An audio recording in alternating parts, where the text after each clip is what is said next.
institution ya mbere Imana yabanje kurema ni urugo. Irema umugabo, mu rubavu ikuramo umugore, hanyuma irema institution ya mbere yitwa urugo, kuko izindi zose niho zishamikira. Kandi kubera ko gaciro Imana yahaye urugo, kuva umunsi Satani nawe yavuye mu ijuru, yagambiriye kwica iby'Imana ikunda byose.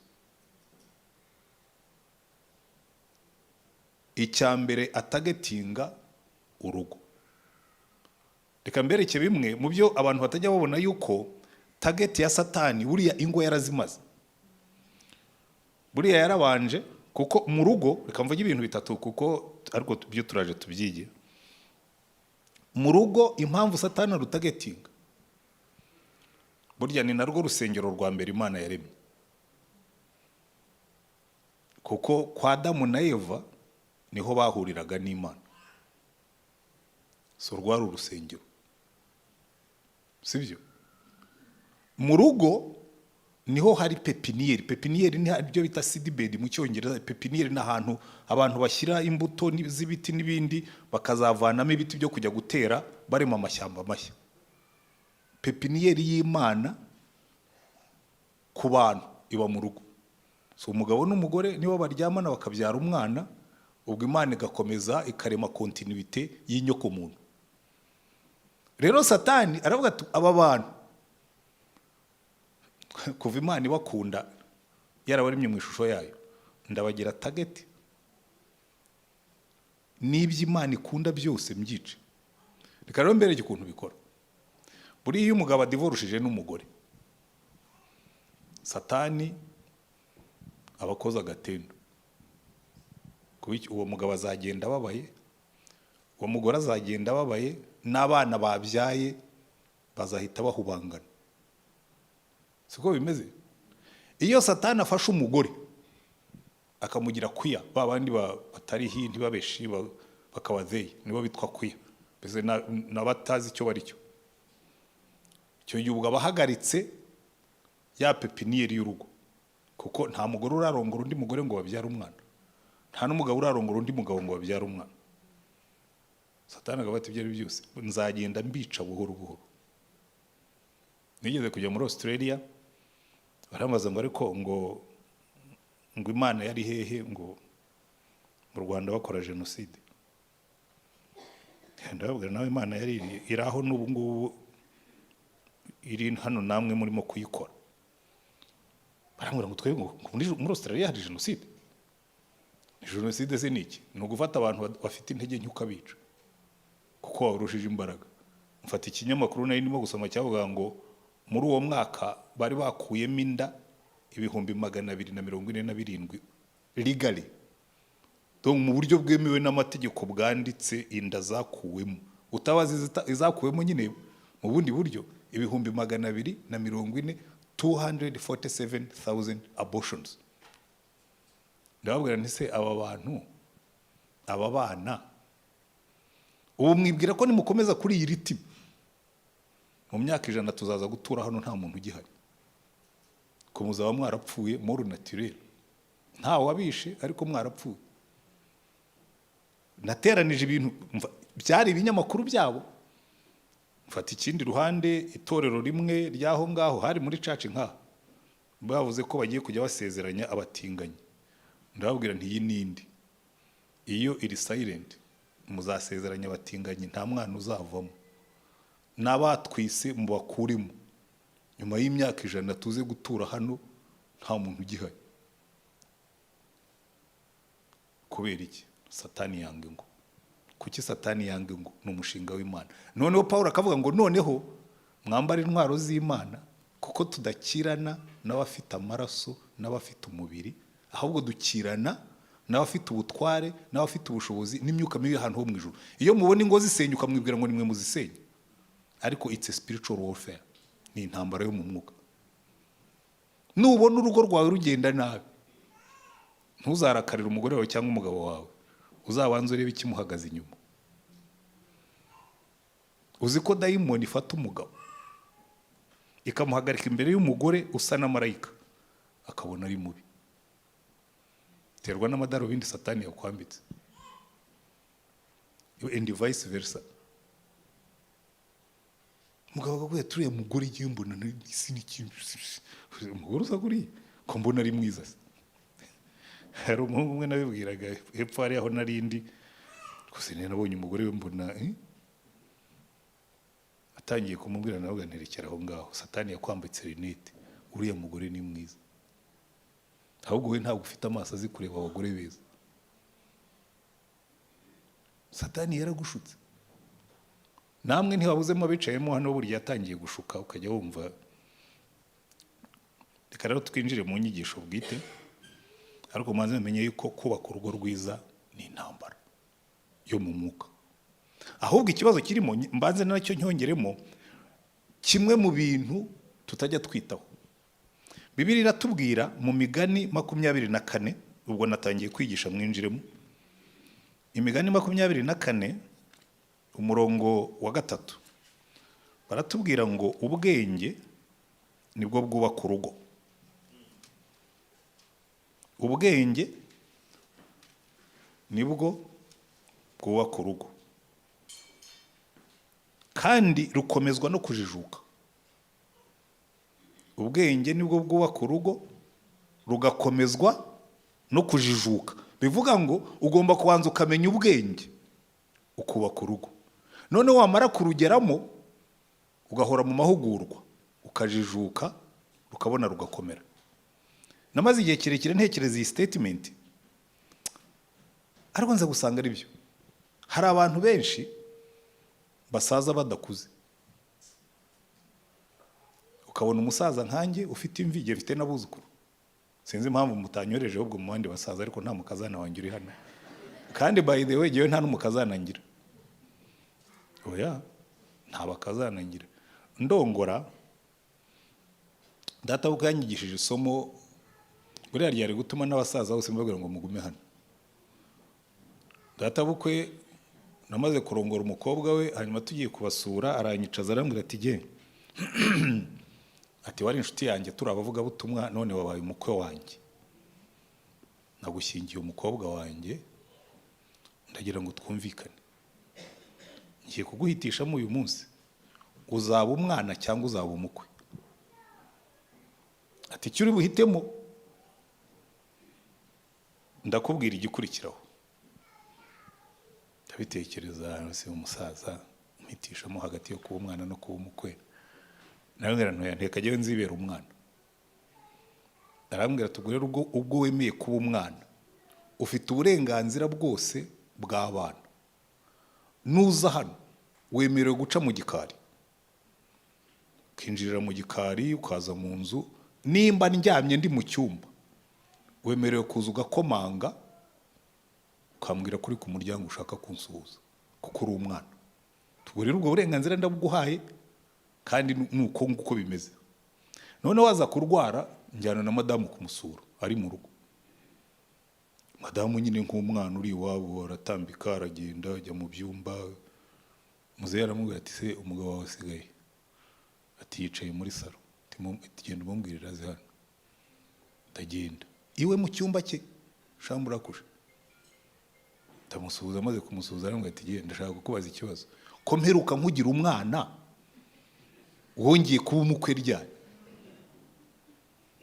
Rero buriya ni ikintu gikomeye cyane, kandi nasanze ari isomo rikomeye. Rero nanjye abanjye ari abakazana ari abakwe bose babaye abana, kandi igihe kugira ngo n'ibyo bitaba ikibazo, igihe tujya twicarana tugakora assessment y'ingo zabo, assessment, tukabiganira. Kuko niba ndi umubyeyi sinigisha abana banjye, ninde uzabanyigishiriza? Ariko ibyo ngibyo ni umuco, ariko nawo ugomba guhinduka. So hano batubwiye ngo ubwenge nibwo bwubaka urugo, ariko wamara kurugeramo ntabwo biba birangiye, ngo rukomezwa no kugira gute, no kujijuka. Ndaza kubirangirizaho muri iyi nyigisho tugiye kwiga. Hanyuma akavuga ngo kumenya niko kuzuza amazu yo muri rwo ibintu byose by'igiciro cyinshi n'iby'igikundiro. Donc urumva ibintu byose byubakiye ku kintu cyitwa think, kujijuka, kumenya. impamvu ingo nyinshi zigenda nabi, abantu bazitekinga for granted. Akaba azi uko bubaka urugo, akaba azi kuba umugabo icyo ari cyo, azi kuba umugore icyo ari cyo, azikorera icyo ari cyo, ariko ntabyo tuzi. Mbabwiza ukuri, n'uno munsi ndakiga kuba umugabo.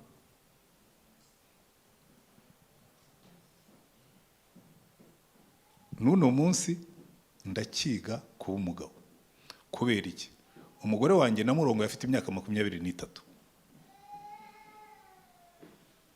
Iyo agezeho ubu sindi buyibabwire ko ntawe ujya avuga imyaka y'umugore. Ariko ushatse wayibara kuko tumara nyirenze 30, nabwo simbabwira ni 30 ningahe kugira ngo mutayiteranye mukayimenya. Ibyo byose tumara nyirenze 30. Rero birakubwira ngo muri iyo myaka yose umugore narongoye siwe mfite uyu munsi. Narongoye inkumi, none mfite umugore wijigije. Nanze kuvugaho umukecuru. Ntabwo arasaza, waracyari mutoya. Nigiye ushaje. Ariko nanjye namurongoye ndi umusore, none ndi umusaza. Meaning ngo hari adjustments ngomba gukora. So ubwenge bwubaka urugo, kujijuka uya bikarukomeza. None bakatubwira ngo ubwo bwenge nabwo butuma mwuzuza amazu yanyu ibintu by'igiciro cyinshi. Muraza kubona uko bikora. Mpereye ahangaha kubera ko ndacyari muri ya teme, ndagira ngo buriya teme yose ushobora kuyigisha. Mu Befeso Paulo yarabarebye. Paulo ndimo ndakandagira kuri tapi y'igitare sinene. Agomba kuba arahera cyane. Paulo arabasengera avuga ngo ndabasengera ngo Imana ibahe umwuka w'ubwenge n'uwo guhishurirwa. Sibyo? No muri ibi byingo ndagira ngo iri sengesho buri mugabo na buri mugore aryandike avuga ngo Mana umpa umwuka w'ubwenge n'uwo guhishurirwa, ngo mbe umugabo wubaka urugo nkarukomeza, mbe umugore wubaka urugo kandi urigira isengesho ryawe rya buri munsi. Kuko hari ibintu hishurirwa iyo utangiye kugendana n'Imana no mu byerekeye kubaka urugo. Kuko urugo rw'uburyo nicyo kintu dutekinga for granted. Ndaza kugenda mbibabwira point pipe kandi ndabasigiraho umwanya muhumure. Ntimurebe ko ndimo kwigisha burya ngo mbwire ngo ndaza gutinda. Ingingo zindi ndaza kuzicamo nihuta kuko ndashaka ko tugira umwanya wo kuganira mukabaza ibibazo. Paulo arabasengera ngo ndabasengera ngo Imana ibahe umwuka w'ubwenge n'uwo guhishurirwa ngo muyimenye. Kuko nimumenye Imana nibwo turaza kubibona nabyo, ngo mumenye n'ubutunzi bw'ubwiza bw'ibyo azaragabera. Uriya hari ikintu nahishuriwe. Iyo bavuze ngo ubutunzi bw'ibyiza Imana izaragabera, duhita twumva ijuru. Ashwe. Hari ubutunzi bw'ibyiza Imana izaguha ukiri hano ku isi. Kuko burya ijuru ritangira turi hano. Mwari mubizi? Buriya ijuru ntabwo ari bya rindi dutegereje hirya iriya. Hariya hirya iriya izaba ari crimination. Pante yaryo izamuka gutya. Uhera umunsi wakiriye Yesu utangira kugenda ijuru riza. Noneho bya byiza Imana yasezeranije abera ugatangira kubirya ukiri ku isi. Ari ibintu ngenda mpishurirwa, nifuza ko n'abandi babihishurirwa, ariko ubwenge nibwo bwubaka urugo rugakomezwa no kujijuka. Buriya ufashe umugore, reka ndeba abantu, umuntu wamaranye imyaka 20 n'umugore wicaye mu hano namanije turebe 20 uzamura. Okay. Buriya uzafata umugore wawe umaranye imyaka 20, wicare utekereze niba umuzi neza.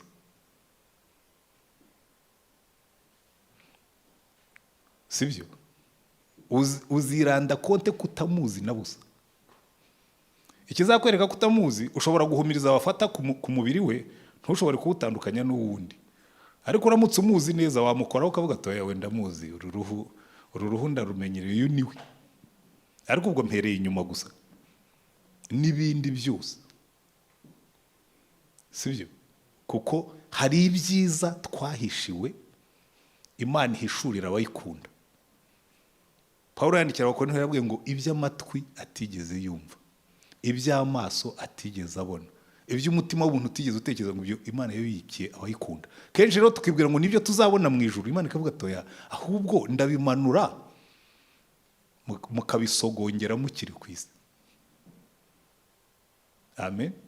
Ubu rero icyo ndimo kuba bibamo niyo nzara n'inyota byo kudekuvura ubwiza bw'urugo. Kuko ikibazo abantu benshi bafite, arongora umugore kandi yabonaga ari mwiza, yamara kumumenyera akavuga ngo yabaye mubi. Ntabwo yabaye mubi, ahubwo wamumenyereye. Ariko iyo usenga Imana, wari ufite akadamu gatoya yaba munini, njyaga ngenda mu kamodoka gatoya none yabaye nini, ukanezerwa umugore mwiza munini akagenda aba mwiza muri size zose. Ariko ababaswa ubwo aba yatangiye na murongo yari mwiza, none dore uko mukingo sigara ikintu cy'ikidumbasi kiri aho ngaho ngo kimeze nk'ikigunguru, kubera ko ntabwo yigeze yaguka mu mitekerereze. Umwuka w'ubwenge no guhishurirwa w'ibyiza azaragabera. Icya gatatu, akabasengera akavuga ngo kandi abasengera ngo mumenye n'ubwinshi bw'imbaraga iziha twebwe abizeye. Kuko imbaraga zo kunesha Satani mu rugo rwawe zirasengerwa, sibyo? Cya gihe umwana yigize kabutindi, usengera imbaraga. Njya nigisha ababyeyi buri ikigarura abana mu rugo. Ababyeyi benshi burabaswa, ntabwo ari ukukubeshya. Iyo umwana yakoze amakosa menshi, ujye ugabanya uburakari. Iyo umwana yakoze amakosa menshi, wowe ugabanya uburakari. Kuko iyo wongereye uburakari, uwo musunikiye Satani. Ariko iyo ugabanije uburakari, niyo yakwijyana. Nka wa mwana w'ikiraragera bakavuga ati ariko kwa data n'abagaragu baho bararya bagahaga, none inzara inyiciye hano, ndatashye papa nashaka nyice anyiyicire. Kubera iki? Azi yuko hari umubyeyi umukunda. Hari n'ibindi bintu, ntabwo uyu munsi turimo kwiga kuri parenting, turimo kwiga ku mibanire y'umugabo n'umugore. Reka noneho nihute. So ubwo bamwe baguza agatabo abandi ntibakaguze, kuko nta biriya nibisigara nyine nibisigaye. Ibindi abandi barabitwayeho nagiye nyura hano, niho ni etape hafi ya nyuma, ahubwo utabasi nzabakira kuko ariko ntibazamenya ko mbifite. Nta nubwo nzavuga ko icyo gitabo kibaho, ntabwo nabakira. So ikintu cya mbere rero, pirazi zo kubaka urugo rwiza, hanyuma nkabareka mukabaza ibibazo. Muzabisanga muri iki gitabo. Ikintu cya mbere, piriye ya mbere niri ivuga ngo urugo ni umushinga w'Imana. Nushaka kubaka urugo rwiza, uzabanze ugenzure niba mufite Imana iwanyu mu rugo. Kandi mbabwije ukuri, iyo umugabo n'umugore baje kundeba, ikintu cya mbere maze kubaza ndabaza murasenga? Bati okay, that's good. Musengera hehe? Bati muri Kingdom Minded Church. Ibyo ni byiza. Okay, iwanyu mu rugo murasengana? Ugahita ubona abantu bijimye, kuko ingo nyinshi abagabo n'abagore ntibajya basengana. Na hano ahubwo buri muntu agenda yigenzura, agenda atikinga, avuga ati iki ngiki iwacu nta gihari. Abagabo benshi ntabwo bajya basengana. Iyo mvuze gusengana, ntabwo ari ukuvuga ngo ntibajya basenga. Oya, mu rugo hari abagabo babana n'abagore, mwajya kurya akabwira umugore ati sengera ibiryo. Mwajya kuryama akabwira umugore ati madati dusengere. Ariko uyu mugabo urugo rwe rusengerwa n'umugore. So mu ijuru umugore niwe wabaye umuvugizi w'urugo rwawe, ubwo ntukiri umutware w'urugo. C'est vrai? Kuko Bibiliya, umva uko Bibiliya ivuga. Bibiliya iravuga ngo umukuru niwe uhesha umugisha umutoya. Niba rero umugore wawe wari uhesha umugisha urugo rwawe, ubwo niwe wabaye mukuru. Noneho ni mubare ngo zitegekwa n'abagore uko zingana mu ijuru. Ariko ku isi zitegekwa n'abagabo, ariko mu ijuru zabaye iz'abagore, ko nibo bazivugira. Namwe mwicayemo hano mutangira ahubwo mwisuzume,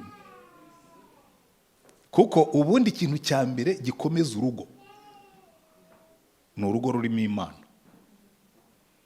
Kandi kizakubwira urugo rurimo Imana rurangwa n'ibintu bitatu.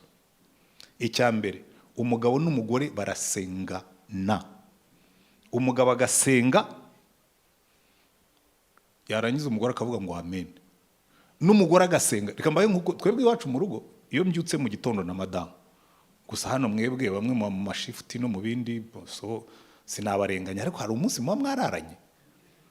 Se niba mutararana w'abana mu babyara ryari? Aho bakubwira ngo reka ngo twe ntitubonana, ngaho nese ko mbona mubyara abana mu babyariraye, babafatira muri koridoro. Ariko niyo twaba duhurira muri koridoro, nakubwira nti niduhurira muri koridoro jewe ntashye wowe ugiye, reka tujye dufatana mu kiganza dusenge isengesho ry'iminota 3 ariko dusengane. Ahubwo ejo nahoze mbitekereza maze kuvugana na madamu ko we yaragiye kuryama, giye ngiye kuza hano. Kuki iyo turi mu rugo turasengana, ariko nabandi ahandi tukavugana kuri telefone twarangiza ngo bye ntitunasengane. Navuze ngo ubu ngiye kubihindura, nimba ndi no hanze tuzajya dusengana, musengere nanjye nsengere, tuvuge ngo amen, kuko ubu niwo muco dufite. Nahoze mbabwira ngo sibabwira tumaranye imyaka 33 byose ngombwa kuyibahisha. Muri iyo myaka 33 nta munsi n'umwe nzi twaryamye tukabyuka kiruka ukwe nanjye nkiruka kwanjye tutabanje gusenga. Nicyo duheraho. Kandi iyo dusenga, ubusenze bwa mbere asengera famiye zacu zose, abana bacu bose n'abavandimwe n'abandi n'inshuti naho dukora, kuyo ni famiye. Undi agasengera igihugu n'itorero. So umugabo n'umugore twembi tugasenga every day, ntabwo ari rimwe na rimwe, ni buri munsi. Nimugoroba dutashye twese n'abana kwicara muri salo, abana bacu ni bakuru, ariko iyo mvuze ngo mwese muri salo gusenga, abahungu bari kuri computer bari ku bose bamenya ngo papa yavugije ifirimbi, uwo match iratangiye, tugiye gusenga. Kicara muri salo tugasoma Bibiliya, tugasenga, tukajya kuryama. Umuco wo kugira Imana mu rugo. Umuryango usengana, umuryango ugendera ku ijambo ry'Imana. Icya gatatu, sindi uwa hano ariko iki sinzareka kukibigisha, ko ubundi iyo umupastori abyegereye baravuga ati yashonje pastori, nta nzara mfite rwose, kuko niyo mwabikora ntibizangeraho. Urugo rwubahisha Imana ubutunzi bwabo. Niba muri Abakristo, mwicarane, ayo umugabo yinjiza n'ayo umugore yinjiza muyateranye, mukureho 10% mugishyire mu murimo w'Imana. Simvuga ngo mugishyire pastori, we mugishyire mu murimo w'Imana, ariko mukuremo abakene. Ntabwo 10% ari cyo gufasha abakene, 10% ni cyo murimo w'Imana. Giye kuva ndi umuseribateri, Imana yarabinyigishirije. Umugore wanjye yemeye ko tuzabana, duhita dubishyira muri code of conduct, ko twebwe twagiye kwimariya twaramaze no kwemeranya ibintu byinshi z'uko urugo rwacu ruzagenda. Ibi ndimo kubyigisha byinshi nabyize nkiri umuseribateri, mbyemeranyaho na madamu tukiri abaseribateri. Cyambere ko tuzaterana umwete tugasengana, tugaterana umwete tugasoma ijambo ry'Imana, tugaterana umwete tukubahisha Imana ubutunzi bwacu, tugaterana umwete gukorera Imana. Iyo ngiye mu murimo ntera umwete, ariko nawe kuko akora mu muryango wa Gikristo nanjye mutera umwete.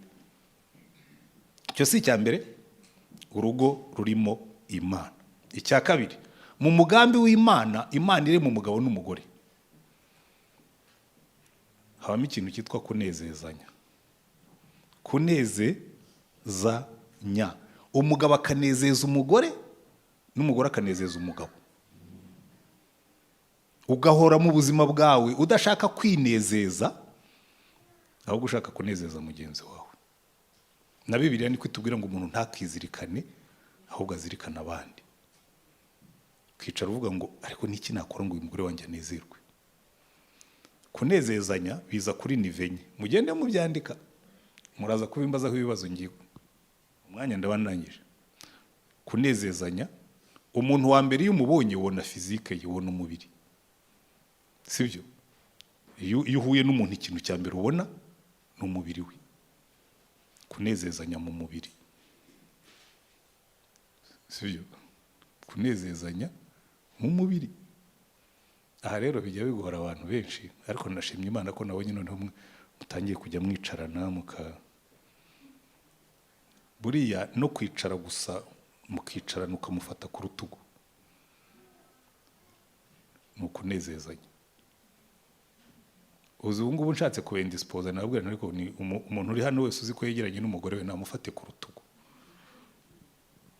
uzi ko hari abantu bibwira ukumva ukagira ngo urabubwiye ngo bakore icyaha, akaba atashobora gufata umugore we ku rutugu. ngo umuco wacu, reka mbabwize ukuri, abagore bose niyo baba bari mu muco w'abayeskimo, bamwe baba mu mbeho, bose Imana yabaremye kimwe, bakunda touch, bakunda care. muzi impamvu? muri DNA y'abagore, kubera ko umugore yavuye mu rubavu, iteka ryose aba ashaka gusubira iyo yavuye. nawe ariko wanshubije aho navuye, subiza mu rubavu nsubira aho navuye. buriya rero iyo ushyize ukuboko kwawe ku rutugu rwe ahita asubira mu rubavu.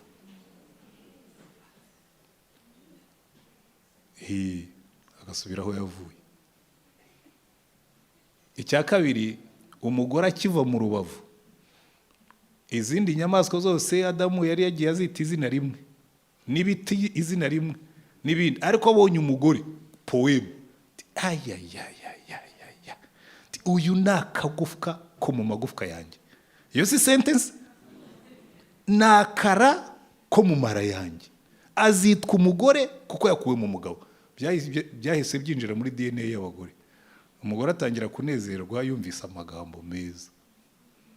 hari abagabo rero bakubwira ngo ya ibyo ni ibintu by'imico y'abazungu, ngo ibyo bintu muba muvuga. Jewe iwacu, kandi abanyamurenge benshi bakomoka ku banyarwanda cyangwa bakomotse mu Rwanda, si no bose, abandi baturutse i Burundi, ariko n'abarundi nawe ni kimwe.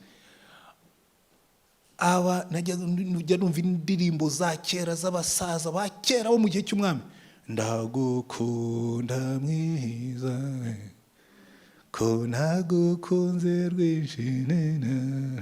izo ni izabo yitwa ba Rujindiri za kera. uretse ko niba bararirimbaga urukundo, ubwo byavuye mu muco wa kinyarwanda ryari. abagore bose bakunda care, bakunda so. niba mbeshya muze kubabaza aposto, uze kubaza umugore, ariko buri bira pastor yavugaga urabyemera? ndabizi wose ni yatabifite avuga atari ko buri bambwirira akajya basi batatureba. so kunezezanya mu mubiri number 2, ubwo na sex. kandi iyo mvuze mu mubiri, hari abantu iyo mvuze sex rero bahita bakobana. iyo puruta bicayemo hano mwese ni muri abagabo n'abagore mukora sex, ukanezerwa nawe akanezerwa, mwembi ntaviremo aho. ubwenge nibwo bwubaka urugo, rugakomezwa no kujijuka. ukajya Imana ariko mbwira ukuntu umuntu aperfectiona iyi ropa kabisa nimusoma aka gatabo nanditse chapitre ya 5 kuri sex, nabigereranyije na ropa. iyi ropa mujya kurya muri hotel, ukabona bafitemo za entrée, bakagiramo main course, bakaza kugira na dessert. Dessert rero bari ubuntu bw'uburyohere bw'utugati n'udufuru. impamvu ingo nyinshi zihora n'inzara, batungwa na dessert. ariko nimusoma aka gatabo muzabyumva, mugomba kunezezanya no mu buryo bw'umubiri. amina. sindi bubitinde, ahubwo muze kubimbaza nk'ibibazo, cyangwa muzasoma ako gatabo, byinshi muzabisangamo.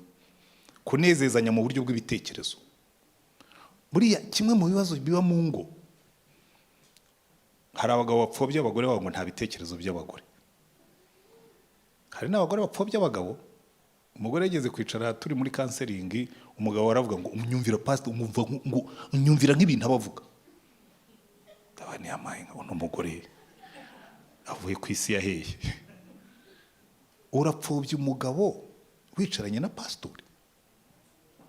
ibitekerezo byose jya ubitega amatwi, munezezanye mu bitekerezo, kuko burya iyo uganira n'umuntu urunguka.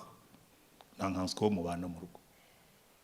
Kunezezanya mu bitekerezo, kunezezanya muri emotions, mu marangamutima, mu marangamutima rwose. Reka rero mbwira abagabo, kuko iri kosa nanjye njya ndikora. Buriya abagore bakunda ahantu basuka amarangamutima.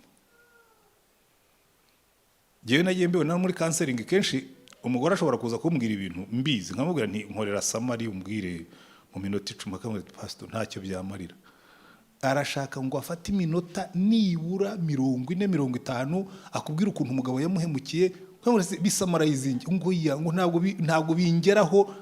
Noneho nza gusanga no mu rugo hari igihe madamu aza akambwira ibintu byamugoye, si ibyo ntibikakuvune. Ejo bundi mperutse gukora iryo kosa ndino, imodoka ye bayibyeho udupiyesi inyuma, utuntu dufunga ibirahure n'ibindi, yagiye ahantu baratwomoraho baratwiba. Hanyuma bimutwara n'amafaranga menshi, byagera mu 200,000 nkaho. Hanyuma namwe ati tuzi ko imodoka yanjye rwose ati bayikuyeho udupiyesi, bati niba barabitwaye turi mu kiriyo. Namubwira nise washoboye kubona utundi dushya? Ati natumye umwana, ati yatubonye, ati twampenze. Nawe ndato ibyo byihora ntindege irashya. Byaramubabaje, kandi urumva jewe numvaga ndimo kumukamfatinga yuko nta kibazo ko rwose. Arambwira ngo reko sheri ngo vrema ngo ukambwira gutyo none se ngubwiye nabi? Napure tu udupiyesi batwibye, wabonye utundi nubwo byagutwaye amafaranga, ariko it's not a big deal. Nicyo ndashaka kukubwira ngo ariko narakubwiye ngo ujye ureka mbanze nkubwira agahinda kanye, ngo giye byarambabaje, ngo nubwo piyesi nazibonye ariko byambabaje kubona wagira. Kandi iyo romarika ahora yima ko hari igihe aza ku kazi habaye nk'ibibazo nk'abana nato ibyo byihorera. Akambwira ngo ugiye simba ndi mu bujyanama, ngo ntabwo ari counseling ishaka, umba shaka urutugu ndiriraho ngo amarira yamara gushiramo ngo wenda wasuka ukankomanga, ukambwira ngo nta kibazo. Ngo ibi abagore rero kunezerwa muri emotions bisaba abagabo bafite amatwi abiri n'umunwa umwe. Ariko kenshi abagabo tugira iminwa ibiri n'ugutwi kumwe. Hari nabo usanga nta n'ugutwi bafite. Ahubwo ngo reka ngo nyumva nawe ibyo bintu by'abagore, ngo ibyo ni by'abantu ngo mwamenyere kwitetesha, ngo nibamuzi ko bamwe twanibabariye. Hari abantu rero bibabariye nyine, kukaza gusa kuntetaho, ngo mwamuzi ko bamwe twanibabariye, ngo buraho ngo uteta gusa, ngo yateta nyine ko ariko baremwe. Ubwo abatagira amatwi mu ntege amatwi, sibyo? Cyane cyane bareba bakiri batoya baba bafite ama confidence menshi. Buriya uzibare nka bariya bicaye bari ziriya nsoresore bariya rwose barabateye abira ibintu buriya n'uburondogozi bw'abasaza, twebwe turabizi. Ariko ngo urugo rwubakwa n'ubwenge rugakomezwa no kujijuka. So number 4, bakanezezanya mu buryo bw'umwuka. Buriya sinzi impamvu abantu batajya bitekereza, buriya umwuka niwe utegeka ziriya nivo zindi zose zisigaye. Kubera ko umugabo w'umunyabyaha cyangwa umugore w'umunyabyaha niyo wamuhendahenda ngo yubake urugo rwiza, ibyaha birahanda ni nk'amahwa. Akose urambwira uzaba uri umugabo ugenda usambane, uze urwana, uze wasinze, uze utongana, nurangiza ngo urimo urubaka urugo rwiza, it's over. Kandi rero ikintu kintangaza ku banyafurika, it's unfortunate, abapastori benshi b'abasaza nabonye bagiye, hari umva apostle n'abandi bapastori muri mu hano, mujye mwigisha ijambo ry'Imana, ntimukigisha umuco wa Afurika. Umugabo akubita umugore yazamura urusaku, aho gucecekesha ngo mukosora umugabo mugakosora umugore, ngo niko zubakwa, ngo n'abamama barakubitwaga. Musoma Bibiliya ngo n'abamama barakubitwaga. Hari ahantu Yosuwa yabwiye Abayisiraheli ngo muhitemo, niba za mana zo hakurya y'uruzi izo basogokuruza bakoreraga, cyangwa izo muri iki gihugu cy'Abamori mutuyemo, niba arizo muzakorera. Ngo ariko jewe n'inzu yanjye tuzakorera Uwiteka. Ntabwo twebwe tugendera ku muco wa za mana ba sogokuruza bakoreraga. Ntabwo dukubita abagore. Yewe umuntu mbibabwira nkabwira nti umugabo urambura ikiganza agakubita umugore mujye muhamagara polisi. Kuko abanyabyaha bagengwa n'amategeko, ntabwo bagengwa n'ijambo ry'Imana. Niba wiyemeje kugendera ku ijambo ry'Imana, emera iby'Imana ivuga. Muranyumva neza? Niba rero utagendera ku ijambo ry'Imana, gendera ku mategeko ya leta. Ntabwo ari jye wanditse Bibiliya. Bibiliya avuga ngo amategeko yashyiriweho abanyabyaha. Aho umuntu akifata agakubita umugore, ngo umugore ngo niyicare, ngo yihangane, ngo niko zubakwa. Ntabwo ariko zubakwa. Ariko wafata abagabo bakajya bakubita, icyo gihe bamenya yuko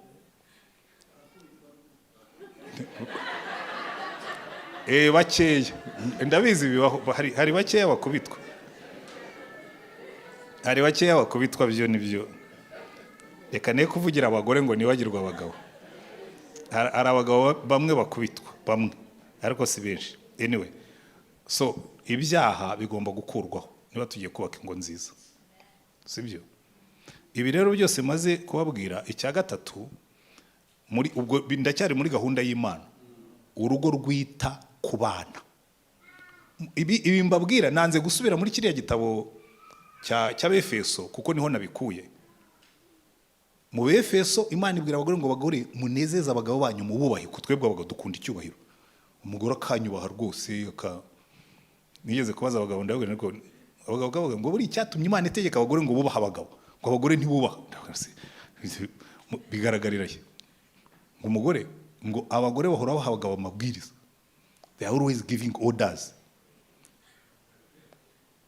Waba urimo wari wabona wicaye kuri telefone uvugana n'umuntu, ibyo n'umugabo wabimbwira ngo ati niba ushaka kumenya ko abagore bakunda gutanga amategeko, atuzicare kuri telefone uvugana n'umuntu, ntabwo yumvise ibyo muvugana agatangira kuguha ibisubizo umuha.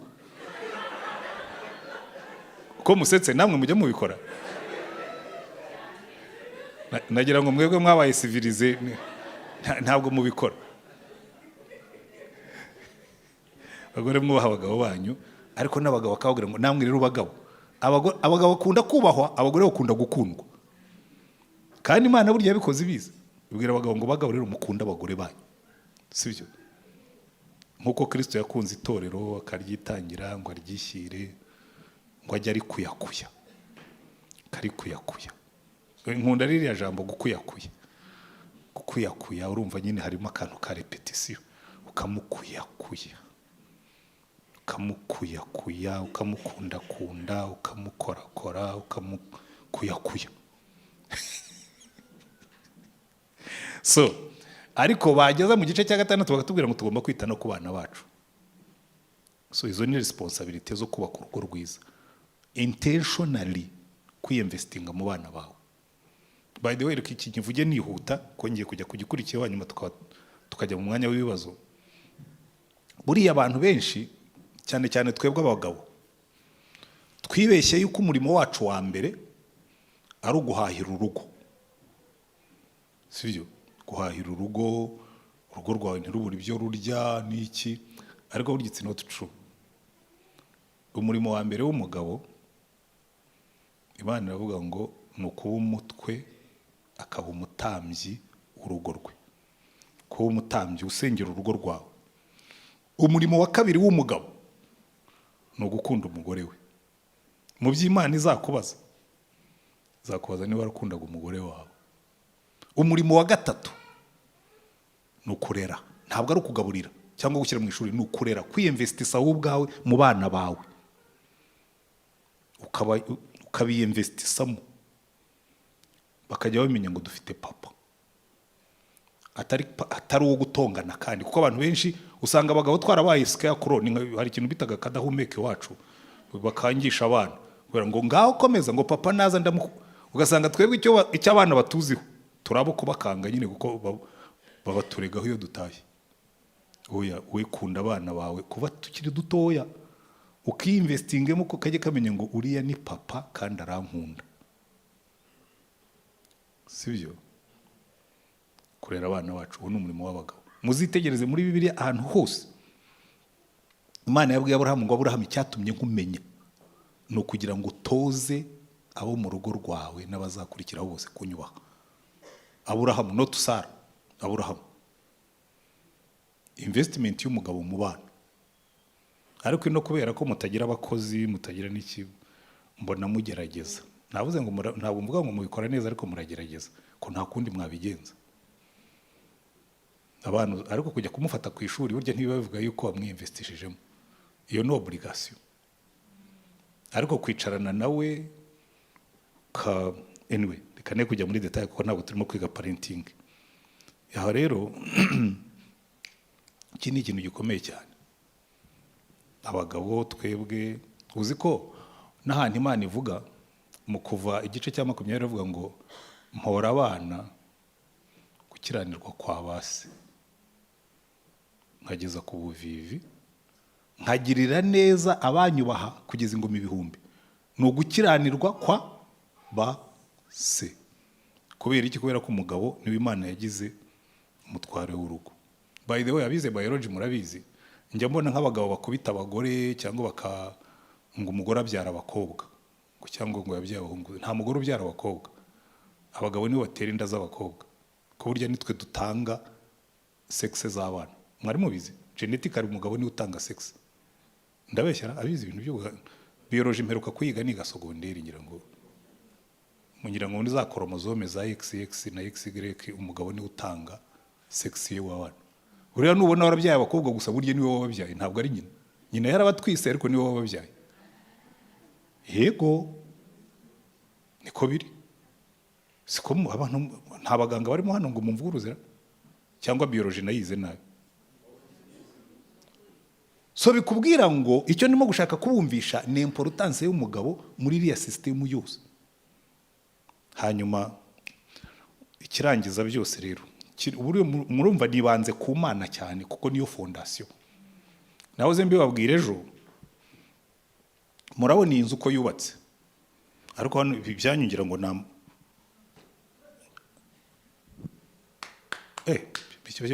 byanyu byo n'amabuye. Ubundi hari ibintu by'ibikuta mugira bikozwe n'ibintu by'ibipapuro ntazi. Wakireba ukagira ngo ni urukuta, ariko buri igituma kiriya gihagarara, iyi nzu iba ifite fondation ambeto. Ntabwo fondation ibona, ariko ni ituma inzu ikomera. By the way, burya n'abagabo ubundi twebwe ntabwo abagabo twebwe turi hariya, ntabwo turi ibisenge, nta nubwo turi inkuta, twe turi fondation y'urugo. Ubundi usanga umugabo akubwira ngo jewe ngo oya, fondation ntijya yirata ngo ni mu ndebe, ariko ntinagaragara, ariko ni ituma inzu ihagarara. Twebwe turi fondation.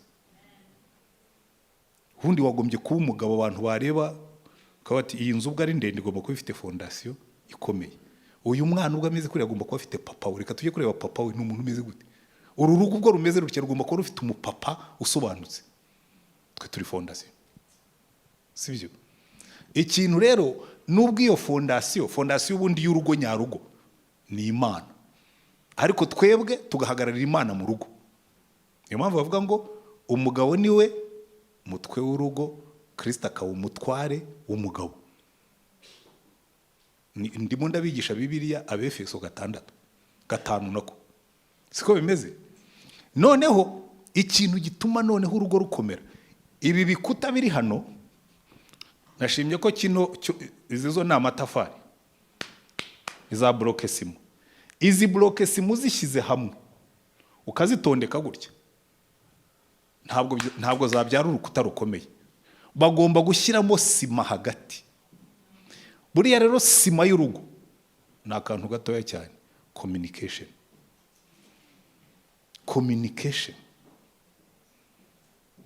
Sima y'urugo ituma umugabo n'umugore bomatana, bakanezezanya, bagafatanya, bakubaka urugo rwiza. Ni communication. Iki rero nicyo cyananiye abantu benshi. N'abasenga biraborohera kuza hano bagasenga, ariko kugira ngo umugabo azicarane n'umugore mukore inama yanyu muri babiri, muganire, muvugane everything, benshi byarabananiye. Ngewe iyo mpuye n'urugo rumeze nabi, ikintu cya mbere ncekinga nibimaze kubabwira, ncekinga iwanyu hari Imana. None se niba mufite Imana biriya byaha birahakora iki? Number 2, hari abo usanga rwose basenga, ndetse ugasanga umugabo ni pastori cyangwa ni umuvugabutumwa cyangwa ni umuririmbyi. Se uyu mugore wawe ko atanezerewe namwe ukamutanezerewe, murakomunika. Ngo tujya dusohoka tugasangira. Ntabwo nababajije niba musohoka, nababajije niba mugirana constructive communication. Constructive communication irangwa n'ibintu bine. Constructive communication yubaka irangwa n'ibintu bine. Icya mbere, igomba kuba personal, kuvugana ibibari ku mutima. Ntupfire muri Nyagasani. Hari umuntu neza bagira ngo reka ngo niko zubakwa, ugahora ucecetse, ariko se nyine kuko wimyoza ngo reka niko zubakwa. Oya, ntabwo ariko zubakwa. Communication. Mugabo akaryama nijoro akareba iri, umugore akareba iri, ukajya ngo ariko ko iruhutse, ariko wambwiye, nta communication. Buriya amadepression menshi aba mu ngo nuko nta communication ihaba. Impamvu abantu bajya kuki ujya gushaka umukansera ufite umugore, cyangwa ukajya gushaka umukansera kandi ufite umugabo?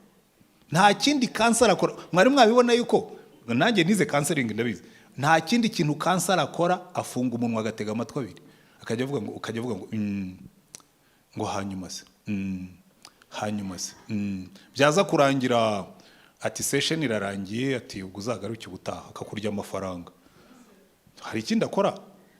Kuko baranakubwira ngo muri counseling ngo ntabwo wemerewe guha umuntu ibisubizo, ngo agomba kwishakira ibisubizo, ngo akwishaka. Fine, wabwiye umugore wawe se mukicarana akakubera kansera? Kuko nta matwi abiri gusa, nta kindi kansera agira. Ikintu yiga muraza kubibona, ikintu kansera akora ni ukumenya gufunga umunwa, agatega amatwi, akakureba, akakipinga eye touch. Nabwo atagukanuriye cyane, kuko yagukanuriye cyane utakaza umurongo. Yishyira muri angle mbese aho udakanurira umuntu, hanyuma ukamutiramo amagambo. Rero communication yubaka urugo igomba kuba personal, muvuga ibibazo bibareba. Ntabwo mushobora kugira communication nzima muri restaurant. Nimushaka gukora communication ntimukajye muri restaurant. Muri restaurant ntimushobora kuhakorera communication. Ubuse niba umugore arakaye cyangwa umugabo arakaye, muzatonganira muri restaurant? Nta nubwo nimunabona mugiye mufite topic ikomeye, ntimuzayikorere muri salo aho n'abana bashobora kubumva. Mujye mu cyumba hirya mukubiteho urugi, hanyuma hasigaye mwenda mushyiremo muzika, abana bagire ngo hanyuma mutongane. Rero mugiye kumbwira ngo rero twebwe turi abantu b'Imana ntidutongana. Gutongana si ukuzamura ijwi. Twakoze anniversaire y'imyaka 20, abana bacu baduhaye igikombe ngo cy'umubyeyi mwiza, bakundana, bakora na speech rwose, aravuga ngo papa na mama, ngo mwatubereye ababyeyi beza, ngo twakuriye muri atmosphere nziza, ngo iri womu, ngo imeze gute, ngo cyari gishyushye rwose, ngo nta namaho yararimo, ngo niturumva mutongana. Ngo abandi bana twigana ngo batubwira ko ba papa babo batongana na ba mama, barwana, basinda, ngo rwose twebwe mwaduhaye ahantu ho gukurira heza. Burya mbwira madamu Ntorezi ko abana twababeshye, bazi ko tutajya dutongana. Ariko twe twize gutongana tutazamuye amajwi. Ubundi gutongana ntabwo ari ukuvuga nabi. Ntabwo uzambwira ngo we ngo kuvaho. Hari abantu bababeshyi b'abanyabinyoma, ukumva umugabo avuga ngo uyu mugore wanjye rero mureba ngo kwasi inyuma ni na kwasi imbere, ngo imyaka tumaranye ngo nta n'ijambo rye ribi nari numva, ntaranahigima.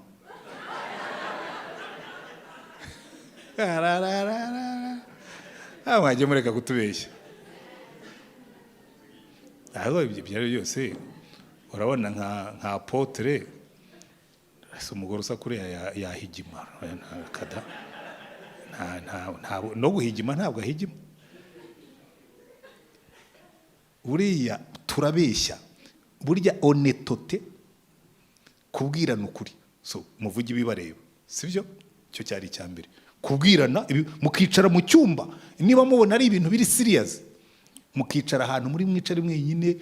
Jewe na madamu Mugisha twagize tukira abafiance twabyemeranijeho, twebwe twatangiriye kuri base nzima, twaba dufite yaba ari ibintu biri serious kamwe ati ibyo uyu munsi ndashaka ko tubiganirira mu cyumba, nkabwa ni ibintu rero biri serious buriya uyu munsi aransomera tu. Kandi ubwo mundebo ntimundebe ngira amafuti, kuko njyewe ngira spontaneity, rimwe hari igihe mvuga ibintu nibyo ntagombaga kuvuga, kandi ibintu nka biriya wivuze ute koko naho ndimo kwigisha mbitangaho urugero. Kandi burya abagore ntibakunda ibintu byabo ko bijya hanze, aho yewe mba ndaho byose. Ubundi nkaba nakoze nk'ibintu amakosa arenze nkunze gukora, ariko ubu narakiranutse, kuzana abantu nka dumping aho mu rugo tagira gahunda, kandi benshi muri bo bakaza nabo batagira gahunda, bagateza ibibazo mu rugo. Ari igihe wabikoze urumva nk'ibyo ntiyabimbwira abana bumva kwatse buri kuko iyo communication ivuga ibintu biri personal, sibyo? Icya kabiri igomba kuba respectful, kubahana. Niba umugabo arimo kuvuga madamu, funga kanwa, ambara agapfukamunwa. Jewe rero kubera ko abagabo dukunze kwenterompa abagore, ubu nsigaye narabyize, iyo turimo kuganira nifata gutya, nkaba ndimo kwibutsa uyu munwa ngo wa munwa we turu yawe yo kuvuga ntiragera, akagira ngo nakajeste kanje no mu nama. Ariko njya mbikora, niyo ngiye mu nama nkumva zitangiye kuba boring, ko ngiye ngire patience nyinshi, nanga ibintu biraho bihobagira bitagira umurongo. Wari wajya mu nama kumva abantu barabyina muzunga, kumva wanayisohokamo. Rero iyo mbonye byagenze gutya nifata gutya, cyangwa ubundi nkafata gutya nkashyiraho agapfukamunwa. Icara utega amatwi, avuge arangize, sibyo? Namara kurangiza usubire mu byo yakubwiye. Mugurite se urashaka kuvuga ko byagenze gutya, bigenda gutya, bigira gutya. Rimwe na rimwe rero uvuze gutyo arongera agasubira ati yego, ati bikagira gutya, mureke abanze yidahe bishiremo, sibyo? Ibintu byose, imishari yose banze isohoke, hanyuma niba ari ibyaha wakoze koko byumvikana, ubwo vraiment jewe ntabwo nari nzi ko ari kurya bimeze, ubisabira imbabazi. Abagabo rero biratugora nyabwasani kugira ngo umuntu w'umugabo azavuge ngo mbabarira, vraiment ibyo bintu biratugora, duhita twidefanda. Ndabivuga ko nanjye njya mbikora, ariko urabona ndashaje, ndimo ndiga kugenda noroha. Cyo mwumva abajya bumva utuntu njye mubwira njye ndashaka gusaza nk'umuneke noroshye, gusaza woroha aho gusaza usharira nk'urwagwa. Rero iyo utangiye koroha wemera ko hari n'amakosa ukora, sibyo? Umuntu yakubwira ukamwumva, ugatega amatwi, ukamurega respectful, ntucu ndi mu ijambo, ukumva neza ibyo akubwira. Kandi ntumere nk'aba bantu bo muri filime njya mbona, umwarimu abone intambara zo muri filime, sinzi niba mu buzima busanzwe ariko bigenda, ariko ukabona muri filime umuntu yafashe cover karasa magazine yashiramo amasasu akadakinga akajya. Hari abantu bagira communication imeze gutyo, wowe ukarasa undi atangira kugusubiza ukadakinga ukihisha, mbese urimo gucharginga ushyiramo andi masasu uri buze kumurashisha, nturimo kuvaho waruri. Communication igomba kuza, ugatega amatwi ukumva icyo undi yavugaga ukacyubakiraho ugiye kumusubiza, sibyo? Abajya baca abandi mu majambo bavuga, ubwo ubu byandika byari kuba byiza iyo mwamwicara. Aba bahungu bose ubu abagore banyu ntabwo bari hano, none bicaye ukwabo. Nari kubabwira nti niwumva bavuze ikintu kikureba ujye umukubita agakokora umubwira uti uwo ni wowe. Umujomba agakokora umubwira uti uwo ni wowe, sibyo? Ariko nawe ushobora kubyiyandikira ukaza kugira. So icya gatatu igomba kugira muri iyo communication, hagomba kubamo ikintu cyitwa transparency, donc kubwirana byose. Kuko hari igihe umuntu njya mbibona muri counseling, ukabona umugore yabitse ibintu, afite igipaki cy'ibintu byinshi. Kubera iki? Bagiye bakemura ibibazo babica hejuru. Ariko yazagira Imana yabona ageze kwa pastori, noneho n'umugabo ahari cyangwa satana ahari, agasuka. Hari umuntu asuka bikantwara nk'amasaha 3. Habona gusema ibi bintu byose wari ubibitse mu mutima. Ati none se kuki utajya ubibwira umugabo? Ntabwo yumva. Buriya rero abagore bo bagira ahantu bagiraga, afite storage, exactly. Bafite akantu k'aga storage ahantu babika ibintu byose, ugasanga n'ibyabaye ijoro yarongowe aracyabyibuka. Ahubwo ati n'umunsi twimariye ninjoro twageze mu cyumba uhita usinzira. Ibyo bintu nyuma y'imyaka uracyabyibuka. Buriya bagiraga storage kandi bahora bagasura, kabari visited buri gihe. Ubwo mwe mubizi, iyo agiye kubikamo ibindi arabaza akareba ibyo yashyizemo mbere. So rero iyo mushaka kugira urugo rwiza, iyo storage mugomba guhora muyicleaninga, ntimugire ibyo musiga inyuma. Ku bya bindi usize inyuma byubakiraho ibindi, sibyo? Ariko icyanyuma cy'ingenzi kuruta ibindi, communication igomba kuba conclusive.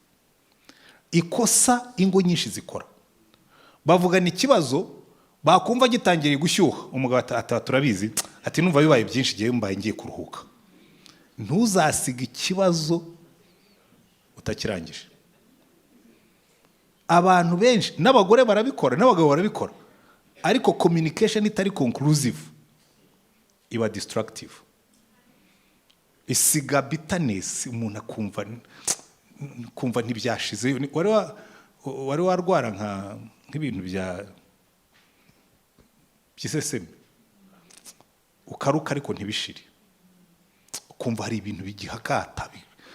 Na communication itabaye conclusive iba destructive. So ibintu bine biranga constructive communication: number 1 ibe personal, muvugane byose. Number 2 ibe respectful, igihe umwe arimo kuvuga undi aceceke. Number 3 ibe honest and transparent, mwe kugira ibyo musiga inyuma. Number 4 ibyo byose nimara kubitondeka mu bifatira icyemezo, kandi icyo cyemezo mukigendereho. Umuntu nanabisubira mubwira ko twari twemeje ko ibintu utazabyongera, kuki wabyongeye? Kugeza igihe icyo kibazo kizavaho burundu. Communication. Bimwe rero mu bintu bigomba kuba focus ya communication, nk'abandi arangije byose ndi bubivugeho cyane. Muraza gutangara cyane, imwe muri center ya focus ya mbere, sex,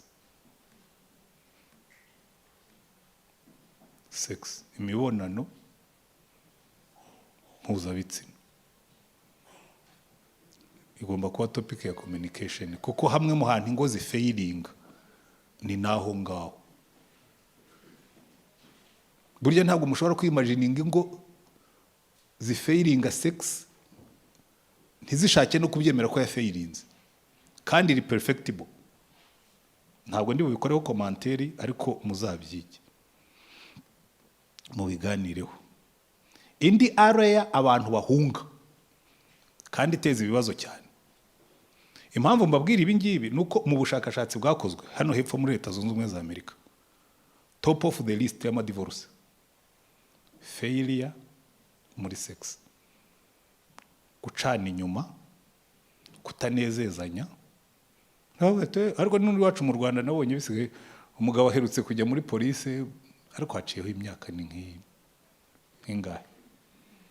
Umugore rwose baramufata asambana n'undi mugabo. Ibi ndabivuga ko byasohotse mu binyamakuru. baramufata asambana n'undi mugabo, bagiye kuri polisi, umugabo rwose aramwandarika, aravuga ati wa mugabo narakubwiye yuko you don't satisfy, none rero ngomba gushaka bunganizi, nagiye gushaka support. ngira ngo ibyo bintu umuntu abikuvuzeho yaba ari impamvu ya divorce. niko divorce top of the list hano hepfo muri Amerika, muri Leta Zunze Ubumwe za Amerika, failure in sex. Number 2 iki ngiye kubabwira, finance. Imwe mu yindi cause ya kabiri ya divorce, kudashobora gufatanya no gusangira imitungo no kuyikoresha hamwe, nabyo biri mu bintu bisenya. Kandi twebwe abanyafurika rero byo biranakabije cyane, kubera ko urabona nkamwe muri ino hari abafite imiryango basiziriye, ugasanga umugabo yasizeho imiryango, umugore yasizeho imiryango, noneho ugasanga amafaranga yanyu wenda muyacisha hamwe cyangwa ntimuyacisha hamwe, ariko ugasanga umugore aravuga ati ariko ugiye kuki nkora, nuno mugabo agakora ariko we akohereza amafaranga bene wabo, bene wacu ntibagire icyo babona, cyangwa se ugasanga ni umugore ubikora. Finances ziteza ibibazo, niyo mpamvu utanayohereza. Hari igihe usanga umuntu ayakoresha nabi gusa, ukajya wibaza aho amafaranga yajya. Si amafaranga dukorera, ubundi hagombye kubaho planning y'amafaranga. Once again, ikintu nshimira Imana nuko twebwe twatangiye tukiri abafiance, madamu wanjye twatangiye gusharinga amafaranga tukiri abafiance. Twenda kwimariya naguze inzu, hanyuma turafatanya turayuzuza. Abantu bajya bambwira atari ko umugore wagomba kuba yarakagurye. Ntabwo yarakagurye, yari umuhanga, kandi nari naramutwaye umutima, nanjye yaratwaye uwanjye. Byari byararangiye nyine, numvaga ntabaho atahari, kandi nawe kumva atabaho ntahari. Turemeranya, inzu turayubakana, shyiraho aye nanjye shyiraho ayanjye, hanyuma turayuzuza tuyijyamo. Kumenya kuganira kuri budget, mukamenya twebwe iwacu turabibara, tugira konti ebyiri, imwe niyo dukoresha, indi ni ya saving. Iyo twembi rwose zose tuzisinyaho, ariko nk'iyo ya saving ntashobora kujya gukurayo amafaranga, nanjye sinshobora kuyakurayo kuko ducishayo pourcentage. Si ngombwa ko bambwira twebwe ayo dushyirayo namwe muzadeside yanyu, ariko urwo rugomba kugira saving, kandi kabirinzwe neza ku buryo ntawe uyikoresha nabi. Iyo ngiyo rwose tuma tugeraho ibyo dushaka kugeraho byose tubigeraho. Kubera iki? Kubera ko saving ukora zituma ushobora gukora izindi za investment cyangwa n'ibindi, ariko na dépenses zanyu zikagira discipline. Muzabibona muri ako gatabo, ugomba kugira planning y'amafaranga. Abanyafurika rero twebwe turi ba specialiste yo kuda planning, umuntu akadepansa gusa kuko bihari ukadepansa, ariko kuki umushaka ngo kugundira ngo ibi ni ibyisi. Isi tuyiriho, none ayivaho abana bawe bazayisigara ahubwo warongoye. So make sure ko tomorrow, kandi ibintu bajya bababwira ngo abagore ngo bakunda ibintu, it's not true. Ubushakashatsi once again bwakozwe hano muri Amerika, muzajya mwumva mvuga cyane Amerika kuko niho nize, niho nakoze masters, niho nakoze doctora. Ubushakashatsi bakoze, umugabo umwe witwa Willard Haley yabajije abagabo 25,000 ati mu nkarasiriza ibintu muha priority ku murongo mu byo mutegereje ku bagore. Umugore mwiza abagabo baratondeka, babaza abagore mwebwe mu bitondeka, nabo baratondeka. Uzi ikiza kuri top of the list y'abagore? Intimacy, kukuyakuya. Nkunda umugabo nkuyakuya, kamba hafi akambwira neza. Ubwo mwaje kuba muri Amerika, ubwo namwe muzagera umutekereze gutyo, umuntu asa naho yaraye. Kukuyakuya. Uzi ikiza kuri position ya kabiri? Financial security. Ntabwo ari financial security kumva ntawe mortgage izishyurwa, inzu yabo itazatezwa, kumva abana baziga, kumva azajya guhaha agasanga ibintu byose bimeze neza. Abagore bakunda financial security, ntabwo bakunda ibintu, bakunda security. Kuko hariho n'abashobora kuba bari ahantu hari ibintu, ariko kubera imyitwarire y'umugabo kumva ari insecure, akavuga ati ejo bishobora kuzadupfana. ugasanga nabwo urugo rumeze nabi. Icya gatatu ngo bakunda ibiganiro. Umugabo wicara bakaganira ngo ukunda conversation. Buriya intimacy na conversation biratandukanye. Hariho conversation nta intimacy ibamo kenshi, biba ari ibintu byo kuganira gusa ukabura aho. Niyo mpamvu uzabona abagore bakunda abagabo batera urwenya baganira, ariko byagera aho ngaho yaba ari uwe. Ntimujya mubyumva ngo kana kuriya ngo araganira ngo atera inzenya, ariko iyo ari uwe aba mushakaho intimacy. Ushaka ariko byo kuganira ugatera inzenya ni byiza, ariko mashaka kunambwira n'utugambo twiza ukampuyakuye. Intimacy. Icya kane bakunda abagabo bakunda ingo zabo, kuko burya abagabo tugira imitima itemba ijya hanze. Iyo umugabo arangije akazi ashaka ahantu ajya duhora dutemba tujya hanze, turi centrifugal.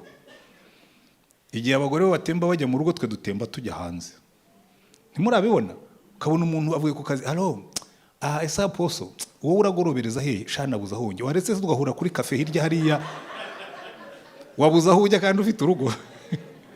Ariko ngo niko abagabo duteye.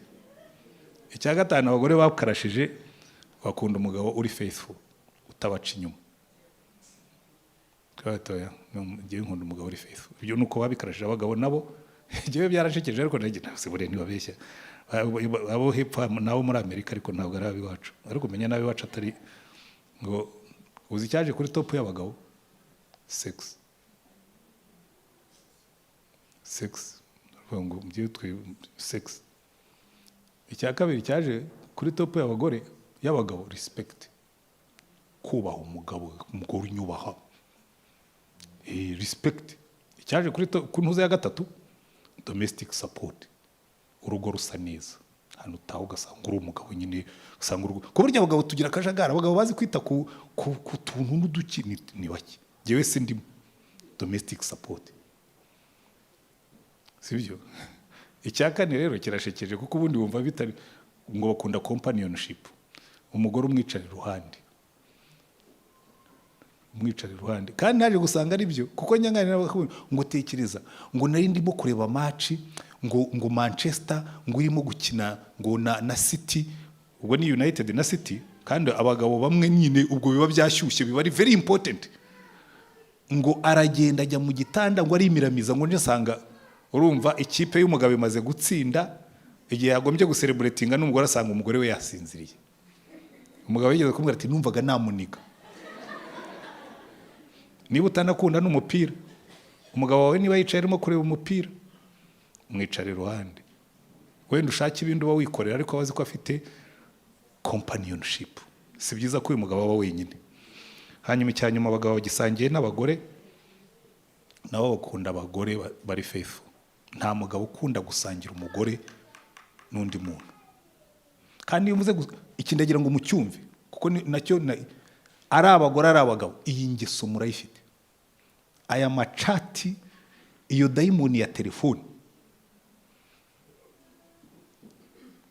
chat za mazingo, wowe ujya gucatinga n'umugabo utari uwawe, muracatinga ibiki? Uri muracatinga, uramubwira ko umukunda, uramubwira kuki, none ubu hajemo nabitwa ba ex. Urachat, umva niba ufite ex wo uhita umudiritinga, ntuzogere no kumuvugisha. Nta umugabo wakurongwe ntashaka no kumva ko ukivugana na ex, umwibagirwe. Ariko n'abagabo ni kimwe, uzi umugore wadekuvuye ko ukivugana na ex, nyamara ni rushya ntuzagire ngo sinakubwiye.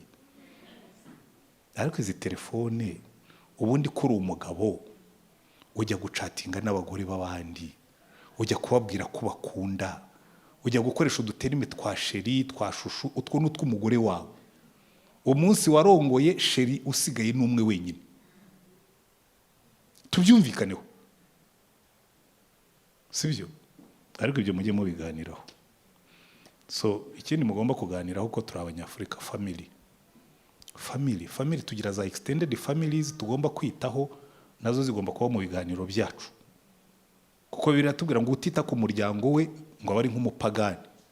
Tubagenera ibyo tubafashisha, ariko be kudusenyera ingo. Turabyumva kimwe. Hanyuma icyanyuma tugomba kuganiraho, reka nzingi ibingibi. ikintu cyitwa maintaining love, kuganira uburyo. Hari ijambo rimwe nkunda kuva ndongora njye n'umugore wanjye ryaratwubakiye, just one sentence. N'uno munsi ijambo ryo kwicara ukamaze ngo are you satisfied, uranyuzwe. Buriya ushaka guperpetuatinga urukundo uzatekereze, uzabaza uwo mubana ngo ariko uranyuzwe. Uzabona iyo atanyuzwe, kuko imyaka igenda ishira kandi satisfaction zigenda zihinduka. Ariko iyo mwize kubazanya icyo kibazo bituma nibura discontent iba nkeya mu rugo. Iyo mwicaye ukamubwira ati se uranyuzwe. Twajyaga tubikora tukimariya, kuko twari dufite umunsi umwe wa communication. Kuwa kabiri nta kindi kintu najyagamo, kandi nari umuvugabutumwa, ariko wari umunsi wa madamu. Ariko ubu nagiye muri retirement, ngiye kumwongerera nyine igihe nzajya mba mpari iminsi yose, umunsi wa madamu ugarukiye. Kuwa kabiri wari umunsi wa madamu, niyo nagiraga ikindi kintu ndi bujyemo namusabaga uruhusa. Akaba bizi ngo umunsi wanjye ni jyewe uwutanga, si wowe. Kubera iki? Twaricaraga tugakora communication, kandi ikibazo cya mbere twasubizaga buri wa kabiri, are you satisfied? Nimubikora muri communication ya yindi honest and transparent, muzabibona yuko bizabubakira. Ngaho muze gutaha uyu mugoroba ubaze umugore wawe ngo ariko are you satisfied, cyangwa ukwicaye iruhande umubwire uti umbwire muri domaine zose twamaze kumva are you satisfied. Mukoze assessment y'urugo rwanyu mwatangazwa n'ibigomba guhinduka uko bingana. Imana ibaha umugisha. Narinzi ko nivuge mu magambo make, ariko amagambo make y'umusaza rega burya aragora. Ko umuntu asaza ingero ziriyongera, inzenya zikazamo, nuko n'amagambo akaba menshi. Reka mu mwanya usigaye ngira ngo mumbaze ibibazo, niba hari ibihari, niba nta bihari kandi twigendere tujye kurya.